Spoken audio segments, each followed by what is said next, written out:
सदगुरु भगवान की जय। तो ये कबीर साहब का अनमोल शब्द है, महिमा का शब्द है। ये सदगुरु की महिमा का शब्द है, सदगुरु को अपने दिल में बसाने का शब्द है। कहती हैं तन मन धन सब समर्पण करने का समय है।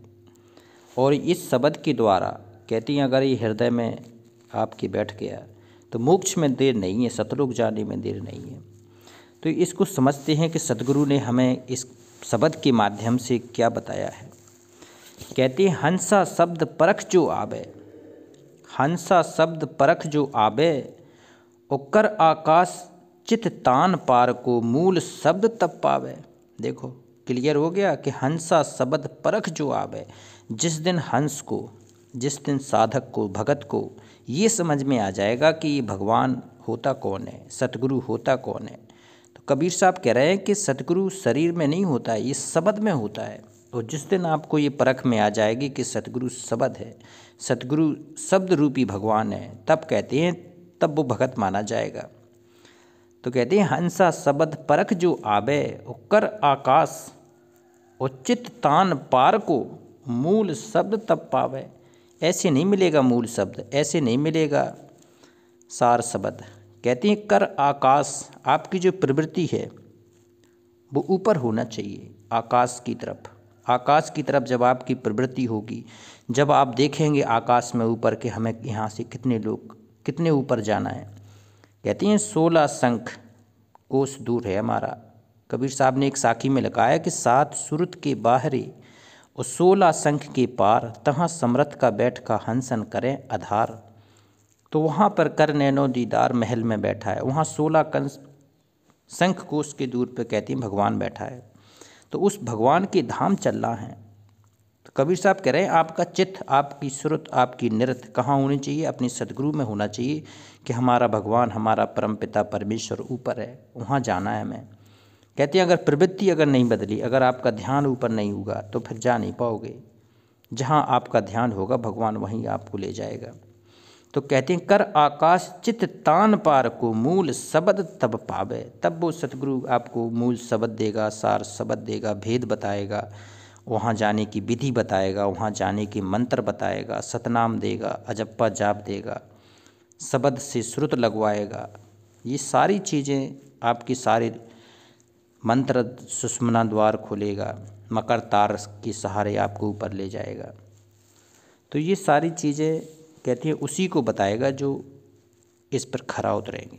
अब कहते हैं 5-25, 5 तत्व 25 प्रकृति, तीनों गुण मिलावे, और अंक परवाना जब ही पावे, तब वह संत कहावे। देखो संत की पहचान भी बता दी इसमें कबीर साहब ने कि 5 तत्व। 5 तत्व क्या हैं? क्षिति, जल, पावक, गगन और समीरा। पृथ्वी, आकाश, वायु, जल और अग्नि। कहते इनसे यही शरीर बना है, 5 तत्व से बने हैं। और 25 प्रकृति हैं।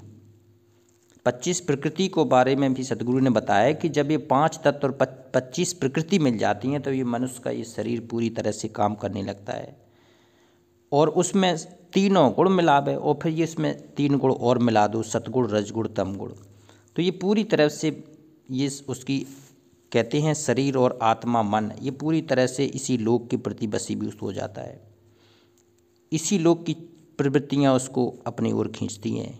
फिर भक्ति कहते हैं ऊपर आकाश वाली भक्ति, और कहते हैं ऊपर लोक जाने वाली भक्ति वो नहीं कर पाएगा जो 5 तत्व 25 प्रकृति और तीनों गुण में रम जाएगा। कहते हैं अंक परवाना जब ही पावे, तब वह संत कहावे। कहते हैं सच्चा संत तो ये है कि 5 तत्व 25 प्रकृति तीनों गुणों से आपको विरक्त कर दे, इनसे ऊपर उठा के आपकी सुरत नृत्य कहाँ लगा दे? ऊपर लगा दे, सतलोक में लगा दे, तब वो संत कहावे। तो ऐसे पूर्ण संत हैं कबीर साहब। कहते कबीर साहब के इन शब्दों के माध्यम से आपका ध्यान ऊपर लगेगा, ऊपर आपकी सुरत लगने लगेगी। जिस दिन आपको समझ में आ गया कि कबीर कितना समर्थ सतगुरु है।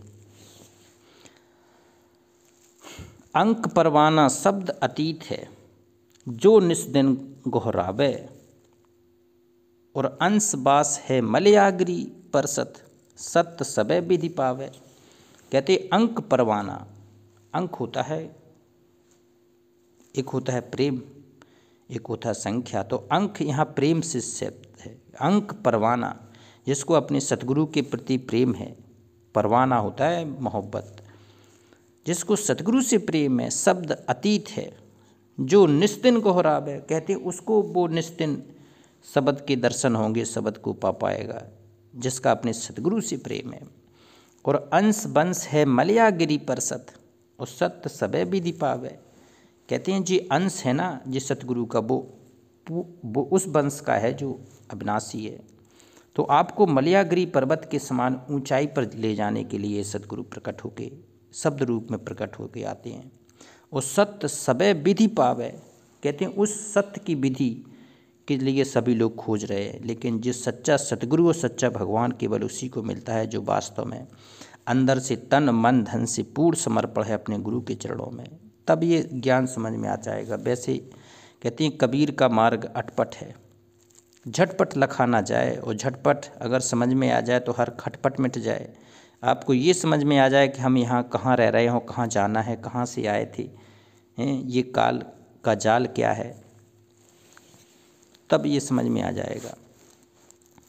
कहते हैं एके शब्द सकल जग पूरा, सुरत रहनी तब आवे, और चांद सूरज दोई साखी देई, सुख मन चमर डुरावे। देखो एके शब्द सकल जग पूरा, जे एक शब्द है ना, जो कबीर साहब का एक सच्चा शब्द है, ये पूर्ण शब्द है, ये सच्चा भगवान, ये सत कबीर प्रकट है, ये शब्द स्वरूपी भगवान है। एके शब्द और सकल जब पूरा, और पूरा उसी सतगुरु के शब्द से ये पूरी सृष्टि रची है। और सुरत रहनी जब आवे, जब आपकी सुरत सही ठिकाने पर लग जाएगी, रहनी उसकी कहते हैं ध्यान, धारणा और समाधि, ये तीनों आपकी अगर सुरत आपकी सतगुरु में लग जाएगी, तब समझ लेना कि भक्ति आगे बढ़ रही है। और चांद सूरज दोई साखी ले दे, देखो कहती हैं चांद सूरज दोई एक ही घर लाई, सुषमन सेत लगाई। कबीर साहब ने बताया कि चांद और सूरज आपके इसी घट में आपके सहायक हो जाएंगे, आपको आगे बढ़ाने के लिए, मार्ग पर आगे प्रशस्त करने के लिए आपको बढ़ाएंगे।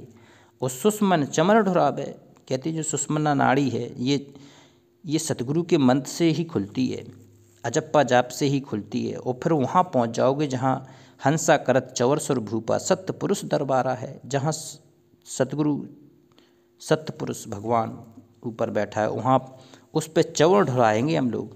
जब हम लोग सतलोग जाएंगे कबीर साहब के साथ में, तो कहते हैं सुषमन चंवर ढुरावे, चंवर ढुराएंगे अपने सतगुरु को। कहे कबीर सुनो भाई हंसा, आहा कबीर साहब कह रहे हैं अपने प्यारे हंसों से, कहे कबीर सुनो भाई हंसा, या पद को अर्थ आवे, इस पद को सच्चे अर्थ देने के लिए, सही भावनाओं को समझने के लिए, पूर्ण शब्द को बताने के लिए कबीर साहब धरती पर प्रकट होके आए।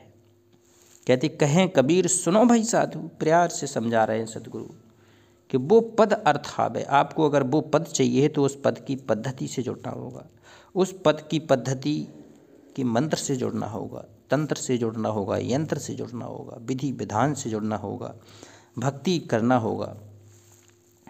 कहती जगमग ज्योत झलाझल झलके, आहा जगमग ज्योत झलाझल झलके, और निर्मल पद दर्शावे, वो निर्मल पद है सतलोक, वहाँ पे जो झलमल झलमल ज्योति जग रही है।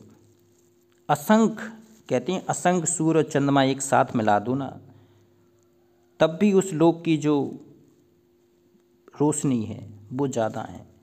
भगवान के रोम से करोड़ सूर्य करोड़ चंद्रमा के बराबर रोशनी निकल रही है।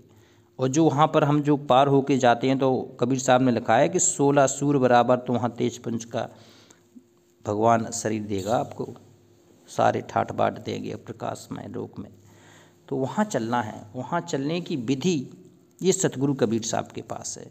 और कबीर साहब ही वो पूरा संत है, कबीर साहब के निर्मल शब्द हैं जी, वो शब्द के के द्वारा सतगुरु प्रकट है। और कहते हैं हमें अपनी आँखों से देखना है, सहज रहना है, ये सहज भक्ति है। साधो सहज समाधि भली, इसमें किसी का आडंबर नहीं है, ना किसी के आपको अधीन होने की ज़रूरत। सतगुरु और भगत के बीच में कति रत्ती भर भी किसी की ज़रूरत नहीं है। जिसको सतगुरु के और अपने बीच में किसी की ज़रूरत है, वो साधक नहीं है, शिष्य नहीं है, भगत भी नहीं है। तो सतगुरु से सीधा तार जोड़ो, सीधा आपको जाना है, भगवान को ले जाना है। तीसरे किसी की ज़रूरत नहीं है। अगर आपको ज़रूरत है तो बहुत छोटे लेवल पे अभी आप हो, और उस लेवल को आपको बढ़ाना पड़ेगा, और बढ़ा के आपको बिल्कुल सतगुरु के चरणों में सीधा समर्पित होना है, तब वहाँ पहुँचोगे। तो ये भगवान प्रकट है, तो उसके साथ चलना है। एक बार जयकारा लगाते हैं अपने भगवान की। पूर्ण ब्रह्म परमेश्वर अविनाशी राम, प्रकट सतगुरु सत कबीर भगवान की जय।